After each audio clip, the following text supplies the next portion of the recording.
നമസ്കാരം. ഞങ്ങളിപ്പോൾ നിൽക്കുന്നത് കൊല്ലം തേവലക്കരയാണ്. തേവലക്കര അതുല്യ എന്ന് പറയുന്ന ഒരു യുവതിയുടെ മരണവുമായിട്ട് ബന്ധപ്പെട്ട് ആണ് ഞങ്ങൾ ഇവിടെ നിൽക്കുന്നത്. ആ വീടിൻ്റെ മുന്നിലാണ്. അപ്പോൾ തുളസിബായിയുമായിട്ട് ഇപ്പോൾ അതുല്യയുടെ മാതാവ് തുളസിബായിയുമായിട്ട് സംസാരിക്കാൻ പോവുകയാണ്.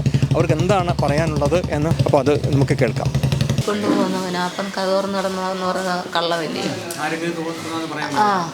അന്നേരം അത് ഞാൻ വന്നപ്പം തണുത്ത് വിറങ്ങലിച്ച് കിടക്കുന്ന അതില്ല എന്നാദ്യം പറഞ്ഞെന്ന്. അത് കഴിഞ്ഞിട്ട് പിന്നെ പറഞ്ഞെന്ന് പിന്നെ കതകത്ത് നിന്ന് പൂട്ടിയിരുന്നേത് അവൻ വന്നിട്ട് തൂങ്ങി നിൽക്കുന്നുണ്ട്. അപ്പോൾ അത് രണ്ടും പരസ്പര വിരുദ്ധമില്ല. അതുകൊണ്ട് നമുക്ക് ഉറപ്പായിട്ടും അറിയാം അവൻ എന്തോ അടിച്ചു കൊന്ന് കുഞ്ഞിനെ കെട്ടിത്തൂക്കിയതായിരിക്കും. ഇവരെല്ലാം കൂടെ കുടുംബത്തോടെ എന്നാ ലാസ്റ്റ് വന്നത്? 3 മാസം ആവത്തതേ ഉള്ളൂ. അല്ല അവന് എൻ്റെ മൂത്ത മോള് 3 മാസമായി വന്നിട്ട് പോയിട്ട്. അവൻ എൻ്റെ ഇളയമോടെ കല്യാണത്തിനാണ് വന്നത്.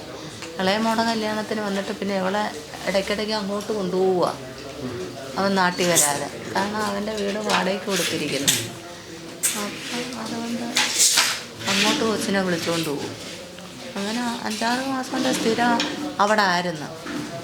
6 മാസം നിൽക്കും, പിന്നെ നാട്ടിൽ വരും. എന്തെങ്കിലും ഉത്സവ വിശേഷങ്ങൾ വരുമ്പം വരും, പിന്നെയും 2-3 മാസം നിൽക്കും. അങ്ങനെ പോയിക്കൊണ്ടിരുന്നേത്.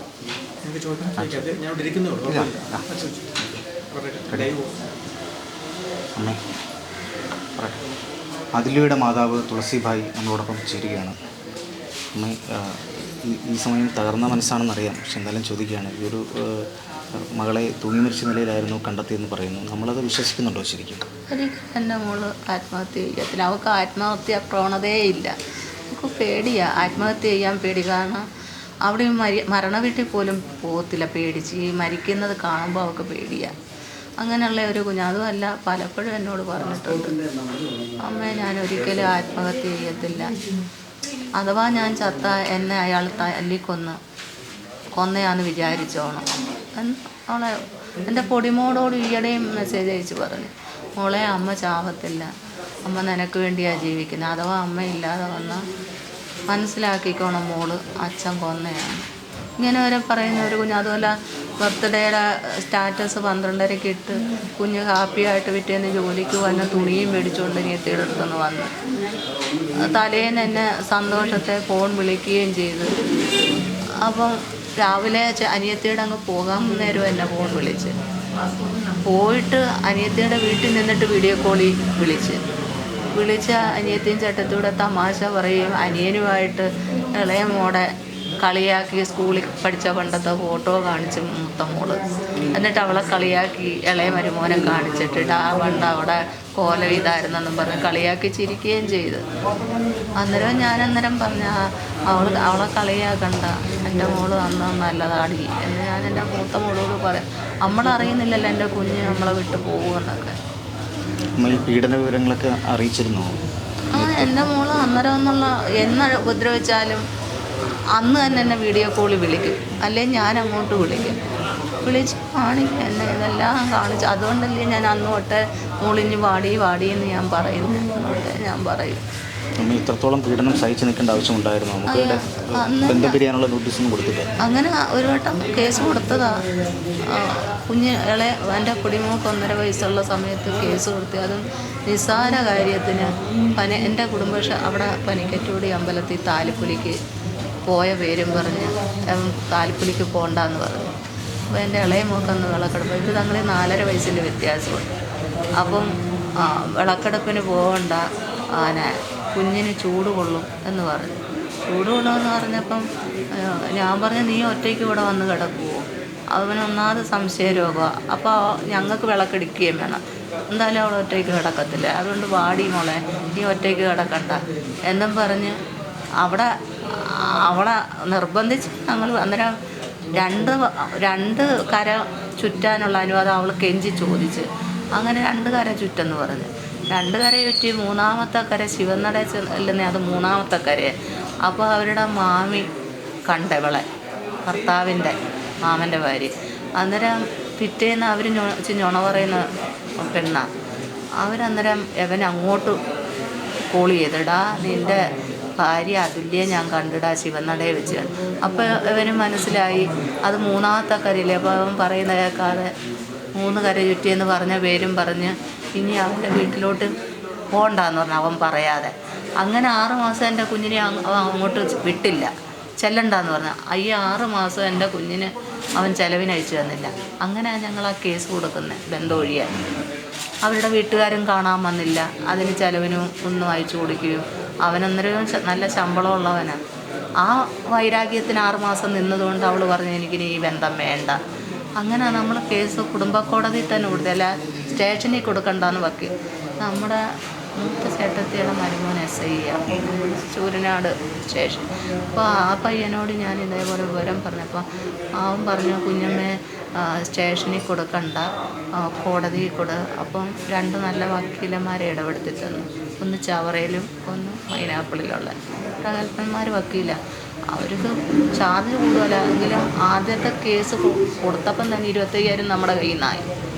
എന്നാലും വേണ്ടില്ല, അവൾക്ക് തറ കെട്ടാൻ നിന്ന് ഇനി എന്നെ നിർബന്ധിച്ച് വിട്ടു കഴിഞ്ഞാൽ ഞാൻ ചാവത്തേ ഉള്ളൂ. അപ്പം അവൻ വിചാരിച്ച് അവൾക്ക് മനഃപൂർവ്വം ഇനി വേണ്ടല്ലോ, അപ്പം നമുക്ക് കേസ് കൊടുക്കാം എന്ന് പറഞ്ഞ് അങ്ങനെ അവരുടെ അച്ഛനൊന്നും നാട്ടിലില്ല. ഞാനും എൻ്റെ ഇളയ മോളുകൂടെ ആട്ടോ പിടിച്ച് മൂത്ത മോളുകൂടെ ഈ മൈനാഗപ്പള്ളിയിലെ റെയിൽവേ 2-3 ഇത് കഴിയണമല്ലോ ട്രാക്ക്. അങ്ങനെ ഞങ്ങൾ ആട്ടോ പിടിച്ച് എത്ര വട്ടം പോയെന്നറിയാം, എത്ര രൂപ സതീഷ് വന്ന് കാല് പിടിച്ചായിരുന്നു പിൻവലിക്കണമെന്ന് പറഞ്ഞ് പരാതി. അങ്ങനെ വന്ന് നാട്ടിൽ വന്ന് കേസ് കൊടുത്തപ്പോൾ അതേവരും ഗൾഫിലായിരുന്നു, ചിലവിനൊന്നും തരത്തില്ലായിരുന്നു. അപ്പം കേസ് കൊടുത്തെന്നായപ്പം അവൻ നാട്ടിൽ വന്നു, അവരുടെ അമ്മ വിളിച്ചതായിരിക്കും. അപ്പോൾ അവൻ്റെ വസ്തുവിൻ്റെയും പിന്നെ ഈ ഇതിൻ്റെ നമ്പരുമൊക്കെ വക്കീലന്മാർ പറഞ്ഞ് അവിടുത്തെ ആധാരം എഴുതുന്നവരോടെ ഇടപെടുത്തിയിട്ട് പറഞ്ഞ് അവരുടെ ഇതൊക്കെ എടുക്കാൻ, എന്ന് വെച്ചാൽ കേസ് കൊടുക്കുമ്പം ഈ കുഞ്ഞിന് കിട്ടാൻ വേണ്ടി പിന്നെ ഈ സ്വർണം കൊടുത്തതിൻ്റെ എന്ന് അതേവർ അമ്മയൊക്കെ അറിഞ്ഞ്, അവരുടെ അമ്മയൊക്കെ അറിഞ്ഞ് അങ്ങനെ നിലവിളിയും പടവിളിയും എന്നുണ്ട് അമ്പലങ്ങളിലൊക്കെ വലിയ 50,000 രൂപയ്ക്ക് മലനടയിലെങ്ങാണ്ട് നേർന്ന് ഇവിടെ മനസ്സ് മാറാൻ വേണ്ടി എന്നൊക്കെ. അത് പിന്നെ നമ്മളറിയുന്നത് ആ അന്നദാനം നടത്തിയെന്ന്. അത് ഇവിടെ വിളിച്ചുകൊണ്ട് ചെന്നതിന് ശേഷം അന്നദാനമൊക്കെ നടത്തി. അപ്പം നമ്മളിതൊന്നും അറിയുന്നില്ല. അതുവരെ വേണ്ടാന്ന് പറഞ്ഞ് ഇന്ന കുഞ്ഞിന് പിന്നെ ഇവൾ PSCക്ക് എൻ്റെ ചേട്ടത്തിമാർ മക്കളും എല്ലാം ഫീസ് കൊടുക്കാം, PSC പഠിക്കാൻ പോകാൻ പറഞ്ഞു. അങ്ങനെ ഒത്തുങ്ങൾ ഡ്രസ്സും 6 മാസം കൊണ്ട് ചിലവിന് അയക്കാതിരുന്നില്ലേ. അപ്പോൾ അവർ തന്നെ ഫീസ് ഡ്രസ്സും എല്ലാം മേടിച്ച് കൊടുത്ത് ഇവിടെ തെക്കുംപാത്ത് മിനർവേ എന്ന് പറഞ്ഞ ട്യൂട്ടോറി PSC പഠിക്കാൻ പോയി. കുഞ്ഞിനെ ഈ 1.5 വയസ്സുള്ള കുഞ്ഞിന് അത് ഞാൻ നോക്കുകയും ചെയ്തു. അങ്ങനെയല്ലേ നമ്മൾ വേണ്ടാന്നും പറഞ്ഞ് പിന്നെ കേസ് കൊടുക്കുന്നത്. കേസ് കൊടുത്ത് രായ്ക്ക് രാമാനം അവരുടെ വീട് പോകുമെന്നുള്ളൊരു പേടി. അപ്പം അത് വെച്ച് ആ 2 വക്കീലന്മാർ അവരുടെ വക്കീൽ പറഞ്ഞു കൊടുത്ത ബുദ്ധിയ. അപ്പോൾ അങ്ങനെ എങ്ങനെയെങ്കിലും കോംപ്രമൈസ് ആക്കാം, കൗൺസിലർമാർ ഒപ്പിടിക്കുമല്ലോ, എങ്കിലും ഇനി അവർ രമ്യതയിലാക്കാനല്ലേ നിൽക്കൂ. അന്നേരം നമ്മളറിയുന്നില്ല കേസ് ഒത്തുതീർപ്പായെന്ന്. അപ്പം നമ്മൾ ഒത്തുതീർപ്പാക്കി ഒപ്പിടിപ്പിച്ച് 2 ആദ്യത്തെ കൗൺസിലിങ്ങിന് ഞാനും പോയി. അന്ന് അവൾ മിണ്ടാൻ അനുവാദം ഞാൻ കൊടുത്തില്ല. അവൻ അവിടെ ഇവിടെയൊക്കെ നിന്ന് തള്ളയൊക്കെ കണ്ണും കലാശമൊക്കെ കാണിച്ചപ്പോഴും ഇടം കൊടുത്ത്. 2ാമത്തെ തവണ ചെന്നപ്പം അന്ന് നമ്മുടെ അയ്യങ്കോയ്ക്ക് ഉത്സവമായിരുന്നു. അപ്പോൾ നമ്മുടെ സഹോദരങ്ങളെല്ലാം ഉത്സവത്തിന് അന്ന് എനിക്ക് പറ്റി. അപ്പം ഞാൻ പോയില്ല, എൻ്റെ ആങ്ങളയുടെ മോനെ കൂട്ടി വിട്ടു. അതൊരു ഇളയക്കായി ഇളയൊരു പയ്യൻ. അമ്മ ഒരു കാര്യം, ഈ കുട്ടിയെ അവരോടൊപ്പം നിർത്തി പഠിപ്പിക്കാനും ഒക്കെ അവർ ആഗ്രഹിച്ച സതീഷ് നിർബന്ധം കാണിച്ചിരുന്നു അങ്ങ്.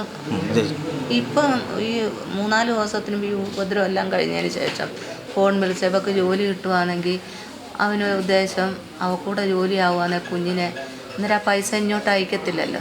അപ്പം നമുക്ക് തരികയും വേണ്ട ആ കുഞ്ഞിൻ്റെ പൈസ, ആ കുഞ്ഞിനെ അവിടെ നിർത്തുവാന്നേ അതിൽ ലാഭമില്ല. അപ്പം അവിടെ പഠിപ്പിക്കുക, അവിടുത്തെ സ്കൂളിൽ ഇംഗ്ലീഷ് മീഡിയത്തിൽ പഠിപ്പിക്കുക എന്ന് പറഞ്ഞപ്പോൾ ഞാൻ പറഞ്ഞു ഇപ്പം ആ കൊച്ചിനെ കൊണ്ടുപോകാൻ പറ്റത്തില്ല. ഇപ്പം അതിന് അടിസ്ഥാനം ഇംഗ്ലീഷ് ഗ്രാമറും ഒക്കെ പഠിക്കുന്ന സമയം 5-ലാണെങ്കിൽ അത് വലിയ ക്ലാസ്സിൽ പിന്നെ അവർ പഠിപ്പിക്കത്തില്ല. അതുകൊണ്ട് കുഞ്ഞിനെ അവിടെ കൊണ്ടുപോയി പഠിപ്പിക്കേണ്ടെന്ന് പറഞ്ഞു. അതുപോലെ നമുക്കറിയാം കുഞ്ഞിന് സ്വസ്ഥത കിട്ടത്തില്ലെന്ന്. അച്ഛനും അമ്മയും അടി കൂടുന്ന കാണുമ്പം കുഞ്ഞുങ്ങൾക്ക് മാനസികമായിട്ട് മുരടിക്കത്തില്ല. അതുകൊണ്ട് ഞാൻ പറഞ്ഞു എൻ്റെ കുഞ്ഞിനെ ഞാൻ അവിടെ നിർത്താൻ തരത്തില്ല. അപ്പം അവൻ 2 വർഷത്തേക്ക് കുഞ്ഞിന് വിസ എടുത്ത് എൻ്റെ മോക്കും എടുത്ത്. അപ്പോൾ അത് ക്യാൻസലാകുമെന്ന് പറഞ്ഞു. അതിനെ ഈ 2 മാസം കൊണ്ടുപോയേ. ഇനി എന്നിട്ട് 6 മാസത്തിനവൻ വീണ്ടും കൊണ്ടുചെല്ലണമെന്ന് പറഞ്ഞു. കുഞ്ഞിനെ അവിടെ കാല് കുത്തണം. അപ്പോൾ അവൻ പറഞ്ഞു 2 മാസം 3 മാസം അവിടെ നിൽക്കും കുഞ്ഞ്. അന്നേരം അവൻ്റെ കൂട്ടുകാരാ 2 നാട്ടിൽ വരും. അപ്പോൾ കുഞ്ഞിനെ കൊണ്ടുപോകുമെന്ന് പറഞ്ഞു. അന്നേരം ഞാൻ പറഞ്ഞു വേണ്ട, കുഞ്ഞിനെ കൊണ്ടുപോകണ്ട. എന്തോ കാര്യത്തിനാണ് ദുഃഖം, മറ്റോളം ദുഃഖം അനുഭവിക്കുന്ന അതും കൂടെ കുഞ്ഞ് കാണണ്ടായി, അതുകൊണ്ട് കൊണ്ടുപോകണ്ട. അപ്പം കൊണ്ടുപോകണമെന്നും പറഞ്ഞ് 2 ദിവസത്തിന് മുമ്പേ പറഞ്ഞ് മകൾക്ക് നിങ്ങളോടൊപ്പം നിൽക്കാനാണ് ആഗ്രഹമല്ലേ? കുഞ്ഞിന് എൻ്റെ കൂടെ നിൽക്കുന്ന ഇഷ്ടം. അല്ല അതൊക്കെ കാണുമ്പോൾ കുഞ്ഞുങ്ങൾക്ക് പേടിയില്ലയോ. അങ്ങനെ അടുത്ത മാസം കൊണ്ടുപോകണമെന്ന് ഇരിക്കുമായിരുന്നു. ഈ സംഭവം നടക്കുന്നതിൻ്റെ 2 ദിവസത്തിന് മുമ്പ് വിളിച്ചിട്ട്. അന്നേരം ഒരാഴ്ച അവൻ പറഞ്ഞ് 2 മാസം അവിടെ നിന്ന് കൊണ്ട് നിർത്ത്. പിന്നെ കല്യാണം വലിയ ആർഭാടമായിട്ടൊക്കെ ആയിരുന്നു പറഞ്ഞത്. പിന്നെ അത് ഫോട്ടോ നോക്ക്. എൻ്റെ കുഞ്ഞിന് 40-45 പവൻ്റെ സ്വർണ്ണമൊക്കെ ഞങ്ങൾ കൊടുത്തു. അപ്പം അവർ സ്വർണം അവിടെ കൊണ്ടുവന്ന് തൂക്കി പിറ്റേന്ന്. അപ്പോൾ 50 പവനില്ലെന്ന്, 5 പവൻ കുറഞ്ഞെന്ന്. അതിനെ ചൊല്ലി നല്ല പാലിന് ഒരു ബൈക്ക് ഞങ്ങൾ എടുക്കാനായിട്ട് പൈസയായിട്ടാണ് പോയത്. അപ്പം അവൻ്റെ ഇഷ്ടത്തിന് എടുത്തോട്ടം ചെല്ലി, നമുക്ക് ബൈക്കിനെ പറ്റി അറിയത്തില്ല. അപ്പോൾ അവനെന്താ 1.5 ലക്ഷത്തിൻ്റെ എങ്ങാണ്ട് അന്നത്തെ കാലത്ത് ബൈക്ക് എന്തോ ഏതാണ്ട് കൂടിയ ബൈക്ക് വേണമെന്ന് പറഞ്ഞു. അപ്പം നമ്മൾ 2 പെൺകുഞ്ഞുങ്ങൾ വീട് വെച്ച് അതിന് വേണ്ടി നാളായില്ല അന്ന്. അപ്പോൾ നമുക്ക് സ്വർണ്ണവും എടുത്ത് പിന്നെ ബൈക്ക് കൂടിയതൊക്കെ കൊടുക്കാം. അന്നേരം നമ്മുടെ കയ്യിലില്ല. എങ്കിലും നമ്മൾ പിരിഞ്ഞ പൈസയുമായിട്ടാണ് നല്ല വാലിന് പോയത്. അവിടെ ചെന്നപ്പം അവൻ്റെ ചേട്ടനും അവനും പൈസ മേടിക്കത്തില്ല ജമ്മത്ത്. അത് വേറെ ആൾക്കാരാന്ന് പോലും പൈസ കൊണ്ട് ചെല്ലുന്നത്. അതുകൊണ്ട് അവന് പൈസ വേണ്ട. അങ്ങനെ എൻ്റെ ചേട്ടത്തിയുടെ മരുമക്കൾ, അണ്ണൻ്റെ മരുമോനും എല്ലാവരും കൂടെ ശാസ്താംകോട്ടെ അവിടെ പിറ്റേന്ന് എവനെയും വിളിച്ച് ആ ബൈക്ക് കടയിൽ നേഴ്സാണ് അതിന് 101 ഒരു 8 ലക്ഷത്തിൻ്റെ കാറും കൊടുത്തെന്നു. അന്ന് തൊട്ടേ അവന് കിട്ടിയ കാറ് ഞാൻ എഞ്ചിനീയറായിട്ട് എനിക്കില്ല എന്നും പറഞ്ഞ് എൻ്റെ മോളെ എപ്പോഴും മാനസികമായിട്ട് വിഷമപ്പെടുത്തിക്കൊണ്ടിരുന്നത്. അപ്പം നമുക്ക് കാറ് കൊടുക്കാനുള്ള 2 പെൺകുഞ്ഞുങ്ങൾ ഉള്ള വീട്ടിൽ നമുക്ക് കാറ് കൊടുക്കുക. അതുമല്ല ഇവരൊന്നും സ്ത്രീധനം ചോദിച്ചതുമില്ല. അമ്മയുടെ മോളെ മതി, അയച്ചില്ലെങ്കിൽ ഞാൻ കട്ടുകൊണ്ട് പോകും എന്നൊക്കെ അവൻ ഭീഷണിപ്പെടുത്തി. അപ്പോൾ നമ്മൾ ഈ ബന്ധത്തിന് താല്പര്യമില്ലായിരുന്നു. നമുക്ക് ഈ ബന്ധം വേണ്ട. കാരണം എൻ്റെ കുടുംബ വീട് തെക്കുംഭാഗത്താണ്. ആ കുടുംബ വീടിൻ്റെ അടുത്താണ് എവൻ്റെ വീട്, അമ്മയുടെ വീട്. അപ്പോൾ ഇവരെ ഫാമിലിയെ നമുക്കറിയാം. അപ്പോൾ എൻ്റെ സഹോദരങ്ങളും എൻ്റെ അമ്മയുടെ ആങ്ങളമാരും അനിയത്തിമാരും എല്ലാം പറഞ്ഞ് ചേച്ചി എൻ്റെ അമ്മയോട് പറഞ്ഞ് അവളോട് പറഞ്ഞ് മനസ്സിലാക്കുക, ആ ഫാമിലിയായിട്ട് നമുക്കൊരിക്കലും ഒരു ബന്ധം നടത്താൻ പറ്റുമോ. അപ്പോൾ നമ്മുടെ അതിലൂടെ ഈ മരണത്തിൽ എന്താണ് നമ്മുടെ ഒരു സംശയം ശരിക്കും? എൻ്റെ മോൾ ഒരിക്കലും ആത്മഹത്യ ചെയ്യത്തില്ല. അവൻ കൊന്ന് എൻ്റെ കുഞ്ഞിനെ കെട്ടിത്തൂക്കി നിർത്തിയതാണ്. എന്നുവെച്ചാൽ ആ തെളിവുകളെല്ലാം അതിനകത്തുണ്ട്. ഈ വീഡിയോ വിളിച്ച് എൻ്റെ കുഞ്ഞ് ശരീരം പാടെല്ലാം കാണിച്ചല്ലോ, തെളിവെല്ലാം അതിനകത്തുണ്ട്. ആ തെളിവ് കണ്ട് എൻ്റെ കുഞ്ഞൊരിക്കലും ആത്മഹത്യ ചെയ്യത്തില്ല. കാരണം അങ്ങനെയാണെങ്കിൽ അവൾക്ക് മൂടി വെക്കാം, എന്നെ തെളിവ് കാണിക്കണ്ടല്ലോ. അന്നേരം ഉപദ്രവിക്കുന്നതൊക്കെ എന്നെ വീഡിയോയിൽ വിളിച്ച് ഞാൻ ദിവസം 2 വട്ടം വിളിക്കും എന്നെ. എനിക്ക് ഇവരിങ്ങനെ വഴക്കടിക്കുന്നതുകൊണ്ടൊരു പേടിയുണ്ട്. അങ്ങനെ എന്തുവാടി സുഖമാണോ, കാരണം ഇന്ന് വഴക്കടിച്ചോ എന്നൊക്കെ ഞാൻ തിരക്കും. അങ്ങനെ മദ്യപിക്കുമ്പോൾ വേറൊരു മുഖം അവന്.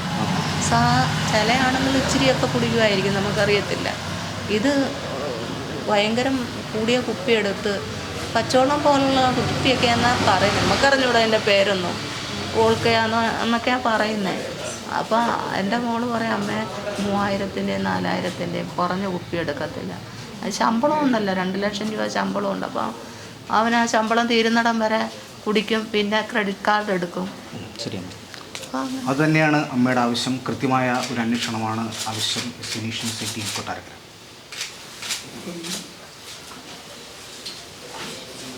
അവിടെ പോയപ്പോൾ അവർ സന്തോഷമായിട്ടായിരുന്നോ? അന്നേരം വഴക്കുണ്ടായിരുന്നു. അങ്ങനെ വഴക്കായപ്പം ഇവളെ ഫോണിൽ വിളിച്ച് എൻ്റെ മോള് വീഡിയോ കോളിൽ വിളിച്ച് അനിയത്തിയും എന്നെയൊക്കെ വിളിച്ച്. അപ്പം ഞങ്ങൾ പറഞ്ഞു നീ ഇനി വാടി, അവൻ്റെ അടി കൊള്ളണ്ട, നമുക്ക് വേണ്ടാന്ന് വെക്കാം. അങ്ങനെ ഒരു ദിവസം അവിടെ നിന്നവൾ. പിന്നെ ഇവൻ വൈകിട്ട് വീണ്ടും വന്നവിടെ വന്ന് അതിലെ ഒരുങ്ങെന്നും പറഞ്ഞ് അങ്ങനെ വീണ്ടും പിടിച്ചുകൊണ്ട് പോയി. അപ്പോൾ അമ്മയുടെ മുന്നിൽ സ്നേഹപ്രകടനം, മോളൂസേ മോളു അതുല്യാസെ എന്നൊക്കെ പറഞ്ഞ് സ്നേഹപ്രകടനം കാണിക്കും. പിന്നെ അത് ചിലപ്പോൾ ഉപദ്രവിക്കുമ്പം പിന്നെ കാലെ ഇങ്ങനെ മാപ്പെന്നും പറഞ്ഞ് അവിടെ 2 വട്ടം അവിടുത്തെ പോലീസിനെ വിളിച്ചതാണ്. പകുതി വരെ അവിടുത്തെ പോലീസ് അതെല്ലാം റൂട്ട് മാപ്പ് ഇട്ട് കൊടുക്കാൻ പറഞ്ഞു. അങ്ങനെ 2 വട്ടം അടി കൊണ്ട് സഹിക്കോ ചെയ്യാഞ്ഞ് ഇട്ടുകൊടുത്ത് അവിടെ അടുത്ത ഫ്ലാറ്റിലുള്ളവരും ഒക്കെ പറഞ്ഞ് പോലീസിനെ അറിയിക്കുന്നു. ഇവിടെ വന്നിട്ട് അമ്പലത്തിൽ നിന്ന് വിളിച്ചു അവൻ്റെ കൂടെ പോകുന്നത് ഇവിടെ കേസായി കഴിഞ്ഞിട്ട് പിന്നെ അമ്പലത്തിൽ നിന്നാണോ പിന്നെ വിളിച്ചു കൊടുക്കുന്നത്? അല്ല, ഇവിടെ രണ്ടാമത് പോകുന്നത് നമ്മൾ അറിയുന്നില്ല. നമ്മൾ കേസ് ഒത്തുതീർപ്പായെന്നൊന്നും നമ്മൾ അറിയുന്നില്ലല്ലോ ഒപ്പിട്ടെന്ന്. അന്നേരം നമ്മുടെ വക്കീൽ പിന്നെ പിറ്റേന്ന് എന്നെ അവിടെ വെച്ച് കോടതിയിൽ നിന്ന് മാറ്റി നിർത്തി ഒപ്പിട്ട് കഴിഞ്ഞ്. അമ്മയെ പിന്നെ അതുല്യയുടെ അമ്മയെ ഇനി കേസ് ഒത്തുതീർപ്പാക്കി അവർ 2 പേരുടെ കൗൺസിലറുടെ മുന്നിൽ ഒപ്പിട്ടെന്ന് പറഞ്ഞു. അന്നേരം പറഞ്ഞ് ഞാൻ അറിഞ്ഞില്ലല്ലോ, അത് അവർ 2 പേരുടെ രമ്യതയിലാണെന്നും പറഞ്ഞ് ഇനി വഴക്കൊന്നും സതീഷിൻ്റെ ഭാഗത്തൊന്നും ഉണ്ടാകത്തില്ല എന്നും പറഞ്ഞ് ഒപ്പിട്ട് കൊടുത്ത് അതുകൊണ്ട് ഇനി നമുക്കൊന്നും ചെയ്യാൻ പറ്റത്തില്ല, കേസ് മുന്നോട്ട് പോകാൻ പറ്റത്തില്ല. പിന്നെ ഇതിനെ ചൊല്ലി എന്തെങ്കിലും ഇനി ഭാവിയിൽ ഒരു പ്രശ്നം ഉണ്ടാവുകയാണെ ഈ കേസ് അവിടെ കിടപ്പുണ്ടല്ലോ. അന്നേരം അമ്മ കംപ്ലയിൻറ്റ് ചെയ്ത് കഴിഞ്ഞ് അപ്പോൾ ആ കേസ് വിലക്കുമെന്ന് പറഞ്ഞു. ഇനി വിലക്കാൻ എൻ്റെ മോളങ്ങ് പോയില്ലേ, നമ്മളിനി എന്തോ കേസ് കൊടുക്കാൻ? സംശയരോഗമുണ്ട്. എൻ്റെ കുഞ്ഞ് ഒരു പെൺപിള്ളാരോട് പോലും ഫോൺ വിളിച്ച് കൂട്ടുകാർ പെൺപിള്ളാരൊക്കെ വിളിക്കും, ഒരുപാട് കൂട്ടുകാരും ഉണ്ട് അവൾക്ക് ആരുമായിട്ടൊരു വിരോധവുമില്ല. കൂട്ടുകാർ വിളിക്കുമ്പം അവൻ അതിൽ സംശയം എന്തോ കുഞ്ഞിനെ ബ്രെയിൻ വാഷ് ചെയ്ത് അവളുമാർ ബുദ്ധി ഉപദേശിച്ചു കൊടുക്കും, വഴി തെറ്റിക്കുമെന്ന്. അതുകൊണ്ട് ചില കൂട്ടുകാരോടൊന്നും മിണ്ടാൻ അവൻ അനുവദിക്കത്തില്ല. അവൻ കാണാൻ മിണ്ടാനൊക്കെ ഒരു തവണ വിളിച്ച് ഈ പാർവതി എന്ന് പറയുന്നൊരു വെച്ച് CRPക്കാർ കരഞ്ഞ് ഇതിൽ പറഞ്ഞില്ലയോ, ആ വച്ച് വിളിച്ചപ്പം അവൻ ഫോൺ തല്ലിപ്പൊട്ടിച്ച് കളഞ്ഞു. 25,000-ൻ്റെ 50,000-ൻ്റെ ഫോണ് മേടിച്ചു കൊടുത്ത് കുറച്ച് ദിവസം കഴിഞ്ഞപ്പോൾ തല്ലിപ്പൊട്ടിച്ചങ്ങ് കളഞ്ഞു. ഇനി മേലെ വിളിക്കേണ്ടെന്നും പറഞ്ഞു. അങ്ങനെ മാനസിക പീഡനവും എല്ലാം എൻ്റെ കുഞ്ഞ് അനുഭവിച്ചുകൊണ്ടിരിക്കുന്നു. 2 ജോലിക്ക് പോയി, ഇതിപ്പോൾ 3-ാമത്തെടുത്താ. ഇത് ഈ കഴിഞ്ഞ ആഴ്ച 2 ദിവസം ഒരു ജോലിക്ക് പോയി, അത് ഹൈപ്പർ മാർക്കറ്റ് ബില്ലിംഗ് സെക്ഷൻ. പക്ഷേ 45,000 രൂപ ശമ്പളം ഉണ്ടായിരുന്ന കാറ് വീട്ടിൻ്റെ മുറ്റത്ത് വന്ന് കൊണ്ടുപോകും, തിരിച്ചു കൊണ്ടാക്കും. അങ്ങനെ 2 ദിവസം പോയി. 2 ദിവസം പോയപ്പോൾ അവൻ പറഞ്ഞ് ഞാൻ ജോലിയും കഴിഞ്ഞ് ഇവിടെ വരുമ്പോൾ നീ ഇവിടെ കാണണം, എനിക്ക് 11 മണിക്ക് നീ വന്നു കയറുന്ന ഇഷ്ടമല്ല, അതുകൊണ്ട് നീ ജോലിക്ക് പോകണ്ട, നിനക്ക് ജോലി വേണമെന്നുണ്ടെങ്കിൽ അവിടെ അല്ലാതെ പൈസ കൊടുത്താൽ ജോലി കിട്ടും, അങ്ങനെ ഏജൻസി മുഖേന ജോലി മേടിക്കാം എന്ന് പറഞ്ഞു. അപ്പം കുഞ്ഞത് വിശ്വസിച്ചാൽ പിന്നെ പോയില്ല. പിന്നെ ഒരു ട്രാവൽ ഏജൻസി ഒരു ദിവസം പോയി. അവിടുത്തെ അയാൾ സുന്ദരനാ എന്ന് അവളോട് ചോദിച്ച് ജോലിക്ക് പോയപ്പോൾ ആ പയ്യൻ എങ്ങനെ ഉണ്ടെന്ന് അതിൻ്റെ ഓണർ. അത് ഇവള് മാത്രമല്ല, വേറെ 2-3 പെൺകൊച്ചുങ്ങളും കല്യാണം കഴിച്ചൊക്കെ ഉണ്ട് അവിടെ. അന്നേരം ഇവൾ കള്ളത്തരം പറഞ്ഞ് അയാളെ കാണാൻ കൊള്ളത്തില്ല, എന്നാലെങ്കിലും ചിലപ്പോൾ ജോലിക്ക് വിട്ടില്ലെങ്കിലോ അവൾക്ക് സ്വന്തം കാലം നിൽക്കാം, അഥവാ ഈ മനസ്സിരോഗം കണ്ടാൽ എന്തോ ഒഴിയാന്നുള്ള വെച്ചാ കുഞ്ഞ് കള്ളം പറഞ്ഞത്. അപ്പം കുഞ്ഞിനെ പഠിപ്പിക്കാമല്ലോ. അപ്പം യവന് അന്ന് ജോലിക്ക് പോവാതെ യവൻ ലീവ് എടുത്തിട്ട് പിന്നെ അവിടെ തിരക്കിപ്പോയി. ആ ട്രാവൽ ഏജൻസി തിരക്കിപ്പോയപ്പോൾ അതൊരു സുന്ദരക്കുട്ടപ്പനാന്ന് പോലും. നീ കള്ളത്തരം പറഞ്ഞുകൂടി, അവൻ സുന്ദരനെ, എന്നിട്ട് നീ മറച്ചു വെച്ച് നീ ജോലിക്ക് പോകണ്ട അവിടെ എന്നും പറഞ്ഞ് അതിനെ വിട്ടില്ല. എവൾ ജോലിക്ക് പോകുമെന്ന് ചൊല്ലി അവൻ അന്ന് ലീവ് എടുത്ത് കാവലിരുന്നു, അങ്ങനെ വിട്ടില്ല അതിനെ. ഇതിപ്പം 3-ാമത്തെ പ്രൊമോട്ടറായിട്ട് ഇതിന് ആദ്യം പോണ്ടെന്ന് പറഞ്ഞു. അപ്പോൾ അവൾ പറഞ്ഞു എനിക്ക് പോയേ പറ്റൂ. അപ്പോൾ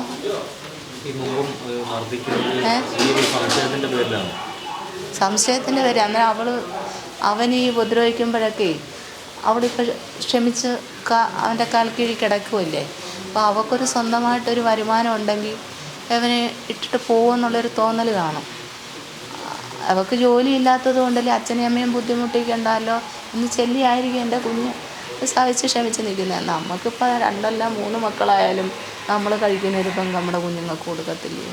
17ാമത്തെ വയസ്സിൽ നിശ്ചയിച്ച കല്യാണം നിശ്ചയം നടത്തി 17. അപ്പോൾ അവൾക്ക് +2ൻ്റെ റിസൾട്ട് വന്നില്ല, പരീക്ഷ എഴുതിയിട്ട് നിൽക്കുക. അന്നേരം ഇവർ പനക്കറ്റോടി അമ്പലത്തിൽ കുഞ്ഞിനെ കണ്ട് വിളക്കെടുക്കാൻ പോയപ്പോൾ അന്നൊരു ചുമന്ന ഒരു ഡ്രസ്സായിരുന്നു ഇട്ടിരുന്നത്.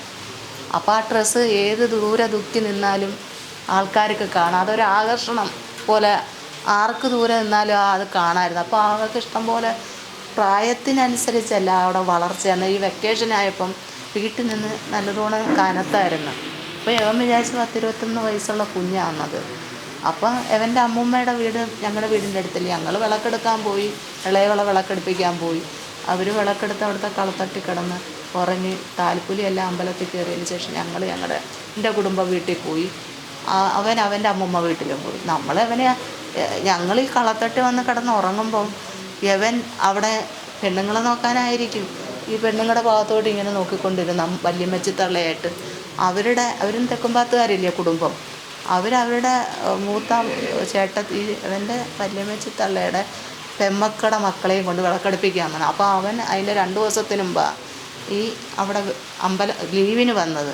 അപ്പം വല്യമ്മച്ചി തള്ളയും കണ്ട് പറഞ്ഞു പോലും, ഇതാ ഞങ്ങൾക്കൊരു കൂട്ടാവൂല്ലോ, ഞങ്ങൾ പെണ്ണുങ്ങളല്ലേ ഉള്ളൂ, നീ ഞങ്ങളുടെ കൂടെ വിളക്കിന്. അപ്പോൾ ഇയാൾ കല്യാണാലോചനയ്ക്കായിട്ട് വന്നതാണ്. അപ്പം പെണ്ണിനെ കണ്ടിട്ടില്ല. അപ്പോൾ അന്ന് ഈ താലപ്പൊലിക്ക് പലയിടത്തും വെച്ച് ഈ കൊച്ചിനെ കണ്ടിട്ടുണ്ട് പോലും. ഇവനെ പിന്നെ പറഞ്ഞതാ, ഈ ചുമന്ന ഡ്രസ്സായതുകൊണ്ട് അതെൻ്റെ നാത്തൂൻ്റെ മോള് നല്ലപാലിന് ഇവക്ക് എടുത്തു കൊടുത്തതാണ്, മൂത്തവക്ക്. ആ ഡ്രസ്സ് അവളെ താലപ്പൊലിക്ക് അന്നേരം ഇട്ട്. അപ്പം പെൺകുഞ്ഞുങ്ങളില്ലേ, അപ്പം ഈ നല്ല കളർ കാണും. അന്നേരം അന്നേരം ഈ വല്യമ്മച്ചി തള്ള അവൻ അവിടെ ഇരിക്കുവേ, വല്യമ്മച്ചി തള്ള അവൻ അന്നേരം കുഞ്ഞുങ്ങൾ 2 പേരും അവിടെ താഴെ കിടന്ന്. മൂത്തമൊക്കും പക്വതയില്ലല്ലോ, 17 വയസ്സല്ലേ ഉള്ളൂ. അപ്പം ഇവർ എല്ലാം നടന്ന് കുഴഞ്ഞു വന്നില്ലേ, അവരും അവിടെ എൻ്റെ മൂത്ത മോളും കിടന്ന് ഇളയ മോളും കിടന്നു. ഞാനവിടെ കാവലിന് ആ കളത്തട്ടിയിലും. ഇവർ മറ്റേ ആ സേവപ്പന്തലിൻ്റെ ഞങ്ങൾ ഇരിക്കുന്നതിൻ്റെ ദർശനത്തിൽ വല്യമ്മച്ചി തള്ളയും ഈ യവനും ഇരിക്കുന്നത്. അപ്പോൾ യവന് കല്യാണപ്രായം അന്ന് 27 വയസ്സുണ്ട്, എൻ്റെ മോൾക്ക് 17 ഉള്ളൂ. അപ്പോൾ യവനെ കണ്ട് വല്യമ്മച്ചി തള്ളയോട് പറഞ്ഞു, വല്യമ്മച്ചി തള്ളേരോ ഇല്ല കൊച്ചിനെ കണ്ടോ, അത് കാണാൻ നല്ലൊരു കൊച്ച്, അതിന് എത്ര വയസ്സ്, നമ്മുടെ ജാതിയാണോ? അന്നേരം വല്യമ്മച്ചി തള്ള നോക്കിയപ്പോൾ എന്നെ അറിയും. അന്നേരം അവർ പറഞ്ഞു, പൂവങ്ങ കുട്ടൻ കൊച്ചാട്ടൻ്റെ ആയിരിക്കുന്നത്. അപ്പോൾ ഇവർ ഓടിക്കൊണ്ട്, അപ്പോൾ അവളെ മോളായിരിക്കും ഇതെന്ന് പറഞ്ഞു. ഇവർ ഓടിക്കൊണ്ട്, നമ്മളിതൊന്നും അറിയുന്ന ഇവർ ഓടിക്കൊണ്ട് എൻ്റെ അടുത്ത് വന്നിട്ട് പറഞ്ഞു, തുളസിബായി എൻ്റെ അനിയത്തിയുടെ മോനെ, അവൻ 2 ദിവസമായി ഗൾഫിൽ നിന്ന് വന്ന്. അപ്പം ഞാൻ വിചാരിക്കുന്നു ഇവരെന്തിനാണ് എന്നോട് ഇത് പറയുന്നത്. ഞാനതിന് പ്രതികരിച്ചതൊന്നുമില്ല, കാരണം നമ്മുടെ മോൾക്ക് 17 വയസ്സേ ഉള്ളൂ, നമ്മുടെ മോളെ അല്ലെങ്കിൽ അയക്കാൻ പ്രായവുമില്ല. ഇവർ പറഞ്ഞിട്ടങ്ങ് പോയി. എന്നിട്ട് എൻ്റെ ചേട്ടത്തിയുടെ മോളെ കൊണ്ടുപോയ ആ അമ്പലത്തിൻ്റെ അപ്പുറം ഈ കുഞ്ഞുങ്ങൾ 2 പേരോടെ ബാത്റൂമിൽ പോകാനായിട്ട് കുറേ മണിക്കൂർ കഴിഞ്ഞ് അങ്ങോട്ട് പോയി. യവൻ അന്നേരം കൊച്ചുങ്ങൾ പോകുന്ന കണ്ടുകൊണ്ട് യവന ആ ചേട്ടത്തിയുടെ മോടെ വീടിൻ്റെ അടുത്ത് വീടുകൾ യവനായിരുന്നു ഇതിൻ്റെ അവൻ എൻജിനീയറാണല്ലോ കെട്ടിടം. അപ്പോൾ യവനായിരുന്നു അവിടുത്തെ പ്ലാൻ വരച്ചതും ആ വീട് കെട്ടിടം നിർമ്മിച്ചതും നോക്കി നിന്ന് നടത്തിയ. എന്നെ സൈറ്റ് എൻജിനീയർ ആയതുകൊണ്ട് ഇയാൾക്ക് ചുമതല കോൺട്രാക്റ്റ് വർക്കർ ഇയാളെ ഏൽപ്പിച്ചു. അങ്ങനെ ആ കെട്ടിടം തീരുന്നിടം വരെ എൻ്റെ ചേട്ടത്തിയുടെ മോടെ വീടിൻ്റെ ഓപ്പോസിറ്റ്. അപ്പോൾ ഇവർ ചേട്ടത്തിയുടെ വീട്ടിൽ കൊച്ചുങ്ങൾ ബാത്റൂമിൽ പോയപ്പോൾ ഇവർ പോകുന്ന കണ്ടുകൊണ്ട് ആ വീട്ടിൽ പോയി. ആ വീട്ടിൽ പോയി അത്രയും നേരം ഈ കുഞ്ഞുങ്ങളെ അവിടെ നിന്ന് വായി നോക്കി. അന്നേരം നമ്മളറിയാം, നമ്മുടെ കുഞ്ഞുങ്ങൾ ശ്രദ്ധിക്കുന്നില്ല, അവരിഞ്ഞു പോരുന്നു. അവിടെ കഴിഞ്ഞ് ഞങ്ങൾ എൻ്റെ വീട്ടിലോട്ട് പോയി. അവിടെ നിന്ന് എൻ്റെ അമ്മയുടെ അടുത്ത് ഇവൻ്റെ അമ്മുമ്മ തള്ള രാവിലെ ഞങ്ങളിഞ്ഞ് പോരുന്നു. ഇളയ മോള് വിളക്കെടുക്കാൻ 10 ദിവസം അവിടെ നിർത്തിയിട്ട് ഈ മൂത്ത മോള് ഞാനും ഇവിടെ വന്നപ്പോൾ അമ്മുമ്മത്തള്ള അവിടെ എൻ്റെ അമ്മയുടെ ആങ്ങളമാരുടെയും വീട്ടിൽ ചെന്നിട്ട് പറഞ്ഞ്, പിന്നെ ഗോമതി ചേച്ചി പിന്നെ തുളസിബായിയുടെ കൂടെ നിന്ന 2 പെൺകൊച്ചുങ്ങൾ നിന്നല്ലോ, അതിൽ ഒരുപാട് മുടിയും ആ ചുവന്ന ഡ്രസ്സ് വിട്ട കൊച്ചേതാ. അന്നേരം അമ്മ പറഞ്ഞ് എൻ്റെ ഇളയ മോടെ കൊച്ചാന്ന് പറഞ്ഞു. അന്നേരം പറഞ്ഞ ആ കൊച്ചിനെ ഇപ്പോൾ അയക്കുമോ എന്ന് ചോദിച്ചു. അന്നേരം പറഞ്ഞാൽ അതിന് 17 വയസ്സായതേ ഉള്ളൂ, അതിനിപ്പോൾ അയക്കത്തില്ല, 17 വയസ്സുള്ള കൊച്ചുങ്ങളെ അയക്കുമോ എന്ന് ചോദിച്ചു. അവളെ ഡിഗ്രിയൊക്കെ എടുത്തിട്ട് അല്ലെങ്കിലും ഗൾഫുകാരോട് അയക്കത്തില്ലെന്നും പറഞ്ഞ് ഞങ്ങൾ ഇരുന്നേ, ഒരു സർക്കാർ ജോലിക്കാരെ വേണമെന്നും പറഞ്ഞിരുന്നേത്. അന്നേരം അവിടവും കഴിഞ്ഞ് എൻ്റെ അമ്മ വഴക്കും പറഞ്ഞ് ഈ തള്ളയെ അങ്ങ് വിട്ട്.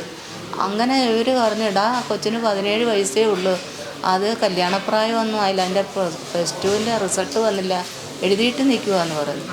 അങ്ങനെ ഇതങ്ങ് പോയതാ, നമ്മൾ പിന്നെ അറിയുന്നില്ല. അവിടവും കഴിഞ്ഞ് യവന ആറാട്ട് ഉത്സവത്തിന് ഞങ്ങൾ പോകില്ല, എൻ്റെ ഇളയ മോക്ക് വിളക്കുണ്ടല്ലോ, അവിടെ വന്ന് അവരുടെ അമ്മമ്മ വീടും അവിടെ ഇല്ല. അപ്പോൾ ഇവർ ഉത്സവത്തിന് വന്നു. അവിടെ വന്ന് എൻ്റെ ആങ്ങളമാരുടെ കൂടെ ഞാൻ അമ്പലത്തിൽ തൊഴാനായിട്ട് പോയി. അപ്പം കുഞ്ഞുങ്ങൾക്ക് വള മേടിക്കണമെന്നും പറഞ്ഞ് നാത്തൂന്മാരുമായിട്ട്, എൻ്റെ ഇളയ മോക്ക് വളയോ ഒക്കെ വേണമെന്ന് പറഞ്ഞ് അങ്ങനെ മേടിക്കാനായിട്ട് നാത്തൂന്മാരുമായിട്ട് പോയി.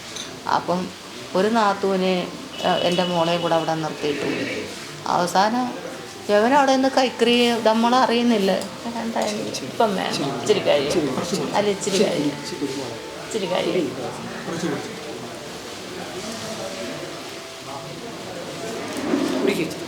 മതി.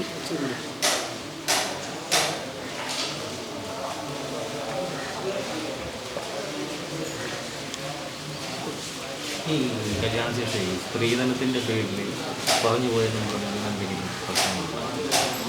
50 ഞങ്ങൾ സ്വർണ്ണമൊന്നും ഇന്നത് ഞങ്ങളിവർ വീട് കാണാൻ കൊച്ചിനെ കാണാൻ വരണമെന്ന് പറഞ്ഞു. അപ്പം ഇവരുടെ അച്ഛൻ ഒന്ന് സൗദി നിൽക്കുക. അപ്പം ഞാൻ പറഞ്ഞ് അതിനെ അയക്കാനുള്ള പ്രായമില്ല, ഇപ്പം അതിനെ അയക്കത്തുമില്ല, അതിനെ ഡിഗ്രി എടുപ്പിച്ചിട്ടേ അയക്കും, അതുമല്ല ഗൾഫുകാരോട് ഞങ്ങൾ അയക്കത്തില്ല, കാരണം എനിക്ക് ആൺകുഞ്ഞുങ്ങളില്ല. അപ്പം ഞങ്ങൾക്കൊരു സർക്കാർ ജോലിക്കാർ എന്തായാലും അവർക്ക് കൊടുക്കാനുള്ള വക ഇവിടെ ഉണ്ടല്ലോ, ഒരു സർക്കാർ ജോലിക്കാരപ്പം എൻ്റെ സഹോദരങ്ങളുടെ മക്കളെല്ലാം സർക്കാർ ജോലിക്കാരാണ്, മരുമക്കളും മക്കളുമല്ല. അപ്പോൾ അവർ പറയും സർക്കാർ ജോലിക്കാരോടെ അയക്കാവൂ, ഗൾഫുകാരോട് ഒരിക്കലും അയക്കരുത്. കാരണം അപ്പോൾ ഇവരുടെ അച്ഛനും പറയും എൻ്റെ മക്കളെ ഒന്നീ ഒരു പോലീസ് അല്ലെ ഒരു പട്ടാളം, അങ്ങനെ ഒരാഗ്രഹമായിരുന്നു.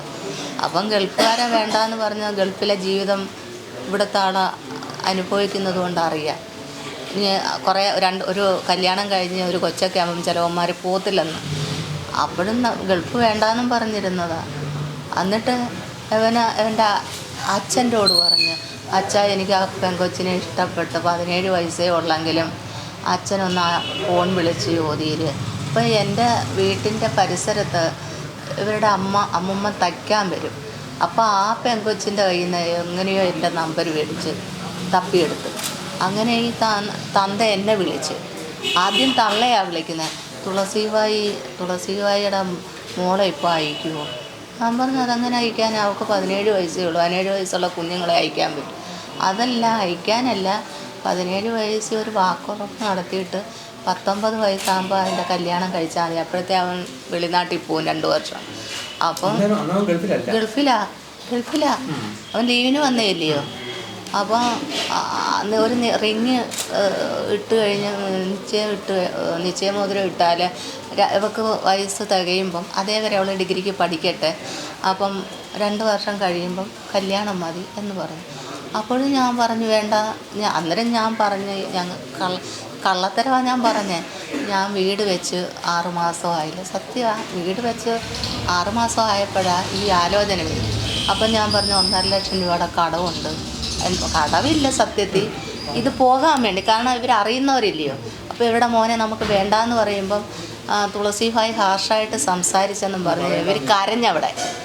ആദ്യം ഇങ്ങനെ ഫോൺ വിളിച്ചവനും അവളെ അയക്കത്തില്ല, അവൾക്ക് 17 വയസ്സേ ഉള്ളെന്ന് പറഞ്ഞ്. അപ്പോൾ ഇവരവിടെ കരഞ്ഞ്, എന്താ കരഞ്ഞപ്പം ഇവർ വീണ്ടും തുളസിഭായിയെ ഞാൻ അറിയുന്നതായിരുന്നു, എന്നിട്ട് അറിയുന്ന ഒരു പരിഗണന പോലും എനിക്ക് തന്നില്ല, ഹാർഷായിട്ട് സംസാരിച്ച്, എന്നുവെച്ചാൽ ഞാൻ തറപ്പിച്ച് പറഞ്ഞ് അയക്കത്തില്ലെന്ന്. അങ്ങനെ അവിടെ കഴിഞ്ഞ് പിന്നെ ഉണ്ട്. അന്നേരം ഈ തന്ത ഒരു 2 ദിവസം കഴിഞ്ഞപ്പം വീണ്ടും തന്തയെ കൊണ്ട് അവൻ വിളിപ്പിച്ച്, അച്ഛാ എനിക്ക് ആ കൊച്ചിനെ മറക്കാൻ പറ്റുന്നില്ല, അതിനെ എനിക്കിഷ്ടമാണ്, അച്ഛനൊന്ന് ചോദിക്കുന്നു. അപ്പം തന്ത പറഞ്ഞ് തുളസിബായി അമ്മയാണോ? ഞാൻ പറഞ്ഞു ആന്ന്.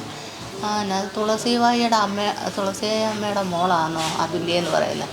എൻ്റെ മോനിങ്ങനെ അമ്പലത്തിൽ വെച്ച് കണ്ട, അതിനെ ഇഷ്ടപ്പെട്ട്, പക്ഷെ 17 വയസ്സേ ഉള്ളെന്ന് കണ്ടാൽ പറയത്തില്ല, എങ്കിലും 17 ഉള്ളെങ്കിലും ഞങ്ങൾ ആ കുഞ്ഞിനെ ഒന്ന് കാണാൻ വരട്ടെ, അവൻ അത്രയും താല്പര്യമുണ്ടെന്ന് പറയുമ്പോൾ ആ കുഞ്ഞിനെ ഒന്ന് കാണട്ടോ. ഞാൻ പറഞ്ഞു വേണ്ട, കാണണ്ട, കാരണം 17 വയസ്സുള്ള കൊച്ചിന് നിയമം പോലും ഇല്ല. അന്നേരം നമ്മൾ നോക്കുന്നില്ലല്ലോ, വേണ്ടാന്ന് പെണ്ണ് കാണാൻ വന്നില്ലല്ലോ. ഇവർ അതിനുമ്പേ ഫോൺ വിളിക്കല്ലേ മാറിയും തിരിഞ്ഞു.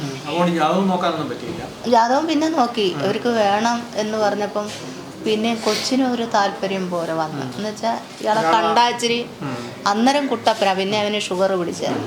അന്നേരം ആരുടെ നീളവും വെളുവളാന്ന് ഇരിക്കുന്നത് ദുബായിൽ വന്നിടയില്ലേ, മുടിയും ഉണ്ട്. പിന്നെ ഈ മുടിയൊക്കെ പൊഴിഞ്ഞ് അപ്പോൾ ഏത് പെൺപിള്ളേരെ ഉണ്ടല്ലോ അവനെ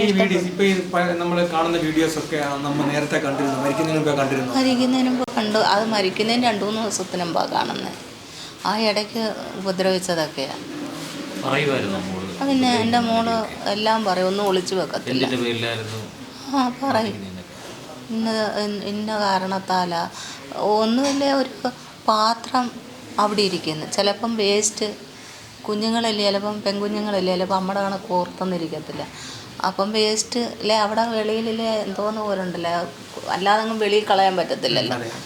അപ്പോൾ ഈ വേസ്റ്റ് ഒരു ദിവസം കണ്ട് മറന്ന് കുഞ്ഞ്, അത് ഒരാഴ്ച ആയതേ ഉള്ളൂ, കൊഞ്ചെങ്ങാണ്ട് മേടിച്ച് കുഞ്ഞ് മറന്നുപോയി. അത് വരുന്നതിന് മുമ്പേ അതിനകത്ത് ഇടാൻ വേണ്ടി. അത് വന്നപ്പം ഇതെന്തുകൊണ്ട് ഇവിടെ വെച്ച് വാടയടിക്കുന്ന കൊഞ്ച് എന്നും പറഞ്ഞ് അന്ന് അവിടെ ഉപദ്രവിക്കുകയും വഴക്കടിക്കുകയൊക്കെ ചെയ്തു. എല്ലാവരും എപ്പോഴും ഓർത്തെന്നിരിക്കുക. ഒരു ഗ്ലാസ് ഇരിക്കുന്ന സ്ഥാനം തെറ്റിയാൽ അതെന്തുകൊണ്ട് അവിടെ വെച്ച്, അല്ലെ അക്കവർ എന്തുകൊണ്ട് ഇവിടെ വന്നു എന്നൊക്കെ പറഞ്ഞ് അടി ഉണ്ടാക്കുന്നത്. അല്ലാതെ വേണ്ടുന്ന കാര്യത്തിനല്ല അടി ഉണ്ടാക്കുന്നത്. പഠിച്ച് ഡിഗ്രി പഠിച്ച് 2 വർഷം ഡിഗ്രി. അത് ഇംഗ്ലീഷ്, അവന് ഇംഗ്ലീഷ് തന്നെ വേണമെന്ന് പറഞ്ഞു. മെയിൻ ഇംഗ്ലീഷ് വേണമെന്നും പറഞ്ഞ് കോളേജ് ഇംഗ്ലീഷ് കിട്ടത്തില്ലല്ലോ. അപ്പോൾ അതിന് പ്രൈവറ്റ് അക്കാഡമി, ശാസ്താംകോട്ട അക്കാഡമി എന്നും പറഞ്ഞ് പ്രൈവറ്റ് കോളേജിൽ കൊണ്ടുവന്ന് തന്തയും ഇവരും കൂടെ കൊണ്ട് ചേർത്ത്. ഞാനും കൂടെ പോയി. നിശ്ചയം നടന്നതുകൊണ്ട് അവൻ്റെ പെണ്ണാന്നുള്ള വെച്ച് തന്ത പറഞ്ഞത് തുളസിയായി അമ്മ വാ, ഞങ്ങളവിടെ കാത്തിരിക്കാം, മോളെയും വിളിച്ച് അങ്ങ് വാന്ന് പറഞ്ഞു. എന്നെ ഈ തന്ത ശാസ്താംകോട്ട കോളേജിൽ മലയാളത്തിന് അഡ്മിഷൻ എടുത്തു കൊടുത്തതാണ്.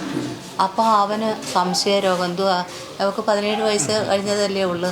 അപ്പോൾ അവിടെ ആൺപിള്ളേരുണ്ടല്ലോ, പെൺപിള്ളേരുടെ മൈൻഡ് മാറും, അപ്പോൾ അവനെ ഇട്ടിട്ട് പോവും എന്നുള്ളൊരു മൈൻഡിന് ഞാൻ പോലും അറിയാം. തന്ത ഫോൺ വിളിച്ചിട്ട് പറഞ്ഞ് അമ്മയും കൊണ്ട് മലയാളം എടുത്തു കൊടുക്കാമെന്ന് പറഞ്ഞ്.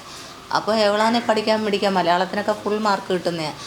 അപ്പം അന്നേരം എന്തോ ഇത് എവിടോട് പറഞ്ഞില്ല. അന്നേരം അമ്മ അറിയുമെന്നും ചൊല്ലി എവിടോട് പറഞ്ഞ് അമ്മ എന്ന് തന്ത എവിടോട് പറഞ്ഞ് മോളെ അമ്മയും വിളിച്ചുകൊണ്ട് 3 മണിക്ക് കോളേജിൽ വരണം, മോക്കൊരു സീറ്റ് ഞാൻ പറഞ്ഞു വെച്ചിട്ടുണ്ട്. കാരണം അദ്ദേഹം അവിടുത്തെ ജോലിക്കാരനായിരുന്നു, ലൈബ്രറി എക്കണോമിക്സ് ലൈബ്രറിമാനായിരുന്നു. അപ്പോൾ ഒരു സീറ്റ് അയാൾ പറഞ്ഞു വെച്ചിട്ടുണ്ട്. അപ്പം അല്ല, യഥാർത്ഥത്തിൽ 3 മണിക്ക് എല്ലാം പറഞ്ഞു. യവനത് അറിഞ്ഞുകൊണ്ട് തന്ത അറിയാതെ കൊച്ചിനോട് പറഞ്ഞു നീ വരണ്ട, അമ്മയും അറിയണ്ടെന്ന്. ഇവിടുത്തെ അമ്മ അറിയുമ്പം ഇവളെ വിളിച്ചുകൊണ്ട് പോയി. അങ്ങനെ ഇവൾ ആ സമയത്ത് ചെല്ലാഞ്ഞതുകൊണ്ട് ആ സീറ്റങ്ങ് പോയി. അങ്ങനെയല്ലേ ഇംഗ്ലീഷ്. അപ്പോൾ ഇവൻ്റെ ഉദ്ദേശം എന്താണെന്നറിയോ, അവിടെ പല ഡിഗ്രിക്ക് പഠിക്കുന്നതും MA MSCക്കൊക്കെ പഠിക്കുന്ന കൊച്ചുങ്ങളുണ്ട്, ആൺപിള്ളേരുണ്ടല്ലോ. അപ്പോൾ ഇവളെക്കായി മുതിർന്ന പിള്ളേർ ഇനി അവളെ കണ്ട് ഇഷ്ടപ്പെടും, അപ്പം ഈ ബന്ധം വേണ്ടാന്ന് വെക്കും പെൺപിള്ളേരില്ലേ എന്നൊക്കെ ഇവന് സംശയമാണ്.